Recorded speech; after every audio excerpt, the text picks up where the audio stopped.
सबसे पहले मैं अपनी इनोवेशन जो यहाँ पे हमारे मंच पे अतिथि बैठे हैं उनको दिखाना चाहूँगी, उसके बाद 2 बातें करूँगी। धन्यवाद, थैंक यू सो मच। और बहुत बहुत धन्यवाद यूकोस्ट का। मैं धरोहर स्वयं सहायता समूह सोसाइटी से हूँ और जो हमारा धरोहर स्वयं सहायता समूह सोसाइटी है, एक्चुअली पहले आपने सुना होगा नगर निगम में एसएचजी ग्रुप बनते हैं, तो हम लोगों का एसएचजी ग्रुप है। और मैं कहने को यहाँ पे आपके सामने एक हूँ, मेरा नाम सरिता लिंगवाल है और इस प्रोडक्ट की मैं फाउंडर भी कह सकते हैं। और लेकिन हमारी यहाँ पे पूरी टीम आई है धरोहर की। हमारी विनीता खंडूरी जी हैं, कला भट्ट जी हैं और निर्मला भट्ट जी हैं। ये परिचय एक्चुअली आवश्यक इसलिए है क्योंकि अकेले व्यक्ति विशेष से कुछ नहीं होता है। तो मैं बच्चों को स्टार्टिंग में सबसे पहले यही मैसेज दूंगी कि हमारे बच्चे ना मोबाइल में, टेक्नोलॉजी में एकाग्रित होते जा रहे हैं, अकेले होते जा रहे हैं। तो एक व्यवहारिक होना बहुत आवश्यक है। अगर समाज में आपने कोई परिवर्तन करना है तो व्यवहारिकता सबसे पहला आपका एक गुण होना चाहिए कि आप कोई भी आइडिया आपके माइंड में आए, कोई भी आप इनोवेशन करें, उसमें आप पूरे समाज को सम्मिलित कर सकें, तो उसके लिए व्यवहारिकता का होना जरूरी है। मैं अब अपने टॉपिक पे आती हूँ। मैम ने मुझे बहुत कम समय दिया है तो जल्दी जल्दी बताऊंगी। हम लोगों को जो हमारा धरोहर स्वयं सहायता समूह सोसाइटी, हम लोग 2 बिंदु पे काम करते हैं। पहला मैम हमारा मैन्युफैक्चरिंग का काम है जिसमें हम बायोडिग्रेडेबल सैनिटरी पैड्स का निर्माण करते हैं। इसमें हम रॉ मटेरियल जो यूज़ करते हैं वो बैम्बू और बनाना का जो पल्प होता है वो हम लोग यूज़ करते हैं।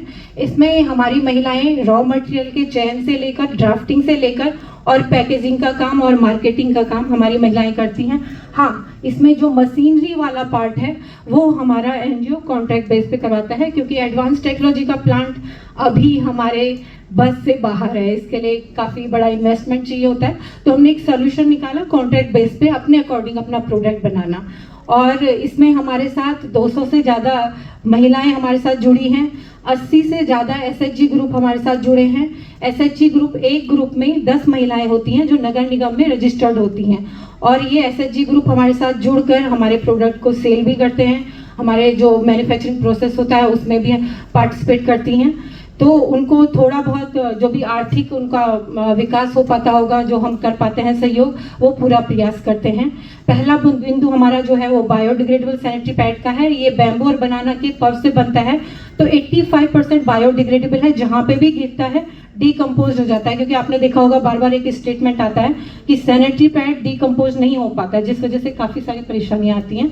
तो ये 85%, क्योंकि 100% मैं इसको नहीं कहूँगी क्योंकि 100% आई थिंक ह्यूमन बॉडी भी 100% डीकम्पोज प्रॉपर हो पाए ये मुझे नहीं लगता है। तो 85% ये लैब टेस्टेड है, पूरा डीकम्पोज हो जाता है। और दूसरा, इसमें हम महिलाओं को जोड़कर स्वरोजगार पे काम करते हैं जिसमें हमारे पहाड़ से कई महिलाएं हैं। दूसरा जो बिंदु है हमारा लेट्स टॉक अबाउट पीरियड नाम से कैंपेन चलता है।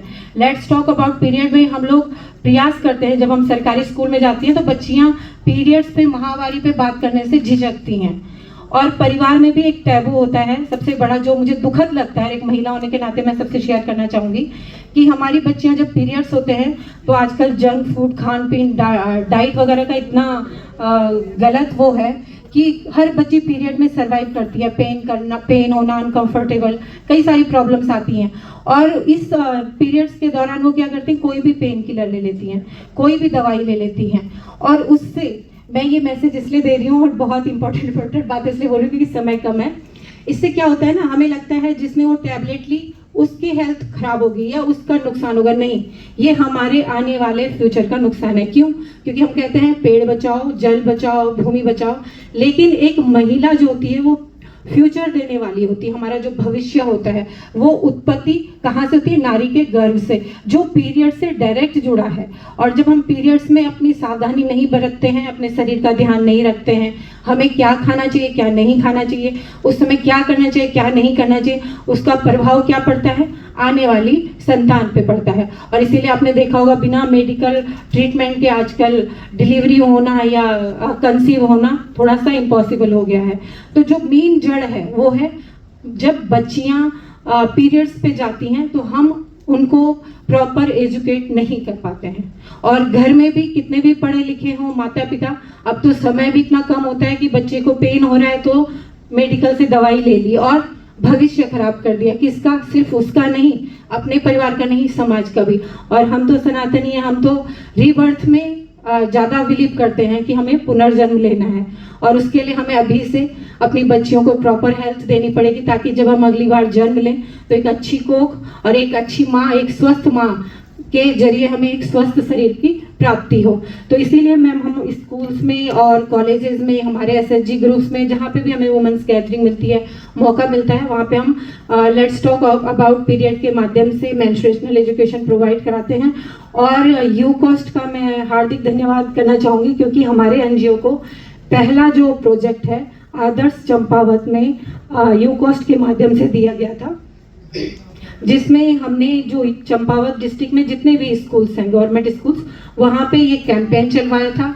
प्लस वहाँ पे हमने जो एसएचजी की महिलाएं थी, नगर पालिका में रजिस्टर्ड थी, और जो गांव की भी और महिलाएं थी, उनसे कांटेक्ट करके वहाँ पे महिला उद्यमिता पार्क है यू कॉस्ट का चंपावत में, वहाँ पे हमने 3 दिन का सैनिटरी पैड मैन्युफैक्चरिंग का वर्कशॉप चलाया था कि कैसे हम कम से कम बजट में अपना स्वरोजगार अपना सकते हैं। तो उसके लिए हमने प्रयास किया था, जिसके लिए मैं यू कॉस्ट का पुनः हार्दिक धन्यवाद करती हूँ। और थैंक यू सो मच।